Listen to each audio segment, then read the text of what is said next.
Merci Madame Lemeur, Monsieur Molac.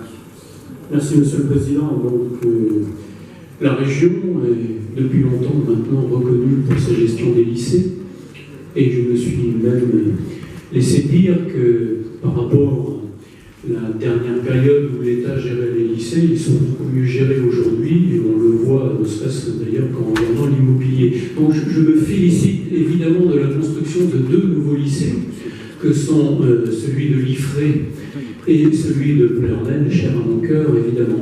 Et en attendant un futur lycée d'Iran, peut-être.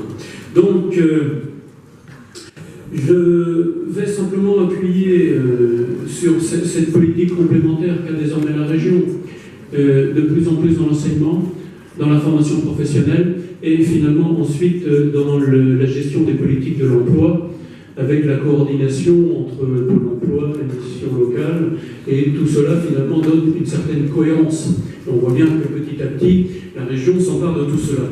Je m'en félicite évidemment. Je voudrais revenir moi aussi sur la question du programme 308, parce qu'elle est primordiale. La fracture numérique, on en a parlé avec la fibre, mais c'est aussi, et ça commence, je dirais, dans les écoles et dans les lycées. C'est-à-dire qu'on voit bien que les jeunes, de toute façon, beaucoup s'emparent d'eux-mêmes de ces questions-là, et que c'est particulièrement important. Alors je vois que la région se lance également dans la maintenance des outils informatiques, parce qu'ils sont primordiaux dans les lycées et les collèges. Et pour prendre mon expérience, je n'utilisais moi quasiment plus de manuels scolaires pour une raison simple, c'est que tous mes outils étaient numérisés, que j'avais un tableau numérique, et que par la suite, mon établissement avait directement un site sur lequel mes cours étaient mis, et que les élèves pouvaient aller chercher directement avec les documents afférents. Donc, j'avais encore des livres, j'allais dire par habitude, mais on ne s'en servait plus. Donc ça, c'est la première chose. Finalement, les programmes, l'informatique commence effectivement à révolutionner la pédagogie même. Et puis, ce chèque livre avait quand même j'allais dire quelques faux pas.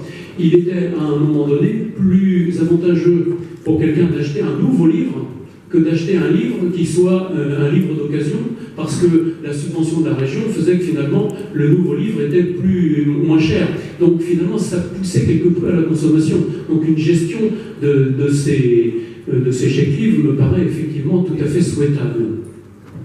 Donc, je ne partage pas l'avis de certains qui voudraient baisser les crédits du 308. Je crois au contraire que c'est primordial dans la montée dans l'expérience et dans la technicité de nos élèves. Je dirais également, puisque le programme 318 a été lui aussi attaqué par rapport à ça, que les langues, parce que le problème il est bien là. Le breton aujourd'hui, c'est un développement du bilinguisme. C'est un développement du plurilinguisme derrière. Et on sait bien que le plurilinguisme, c'est l'adaptation possible aux langues dont on aura besoin dans notre vie. Et bien malin est celui de savoir qui pourra dire de quelle langue il aura besoin. Puisque par exemple, j'avais une coopérative qui avait investi en Hongrie et qui a été obligée de former les cadres qu'elle envoyait là-bas au hongrois, qui auraient pu imaginer que les Bretons auraient été obligés d'apprendre le hongrois un jour. Donc, si vous voulez, ce bilinguisme que nous avons, c'est un formidable moteur de développement, en plus de nos racines, bien sûr. Et je tiens à le dire également, la Bretagne qui a réussi, c'est celle des années 60, 70, 80, c'est aussi le renouveau de nos racines, de notre culture. Donc tout ça va de pair. L'estime de soi, on l'a aussi parce qu'on a une estime par rapport à sa culture. La culture de la honte ne pourrait nous amener que dans le sous-développement économique, il est bien clair. Donc, retrouver nos racines, retrouver notre culture, c'est ce qui nous permet aussi de nous projeter dans le futur. Donc, je le dis parce que, et je regrette qu'à propos de ce chèque livre, finalement, nous ayons eu des attaques contre le numérique et contre la langue bretonne, parce que cela me paraît refuser tout simplement l'entrée dans la modernité. Je vous remercie.